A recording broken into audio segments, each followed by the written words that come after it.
Hello అండి. ఈరోజు చిన్న పిల్లలకి లేదా పెద్దవాళ్ళకి, విద్యార్థులకి మనం గమనిస్తూ ఉంటాము. మాకు అన్నీ తెలుసు అనే ఒక అభిప్రాయంతో వాళ్ళుంటారు. ఈ అభిప్రాయం వలన వాళ్ళు కొత్త విషయాలు నేర్చుకోవడానికి అవకాశాన్ని అసలు పొందలేరు. ఎలాగంటే మనము ఒక ఈ గాజు గ్లాస్‌లోని నీళ్ళని ఫుల్‌గా ఉన్నాయి చూస్తున్నాం. దీంట్లో గనక మనం ఎక్కువ నీళ్ళు ఇంకా పొయ్యాలనుకుంటే గనక ఈ గ్లాస్‌లో నీళ్లు పోయడానికి అవకాశం ఉండదు.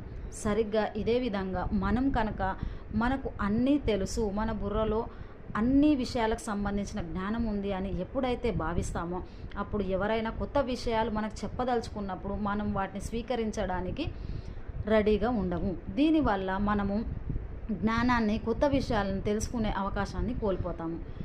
ప్రతి ఒక్క మనిషి కూడా తన జీవితం మొత్తము ప్రతిరోజు, ప్రతి క్షణము, ప్రతి ఒక్క మనిషి దగ్గర, ప్రతి ఒక్క వస్తువు దగ్గర, ప్రకృతి దగ్గర ఎవరివ్వండి, ఎక్కడైనా కొత్త విషయాన్ని నేర్చుకునే చాలా అవకాశము జీవితం మనకు కలిగిస్తుంది. అప్పుడు మీరు నేర్చుకోవడానికి కనుక సిద్ధంగా ఉన్నట్టయితే అప్పుడు మీకు కొత్త కొత్త విషయాలు, కొత్త జ్ఞానము కలుగుతుంది. లేదంటే ఈ గ్లాస్‌లో ఉన్న నీళ్ళలాగా నాకు అన్నీ తెలుసు అనుకుంటే మీరు కొత్త నీళ్లను అందులో పోయడానికి అవకాశం ఉండదు. నేను చెప్తున్న విషయం మీకు అర్థమైందనుకుంటాను. సో ఈరోజు నుంచి కొత్త విషయాలను తెలుసుకోవడానికి ప్రయత్నించండి.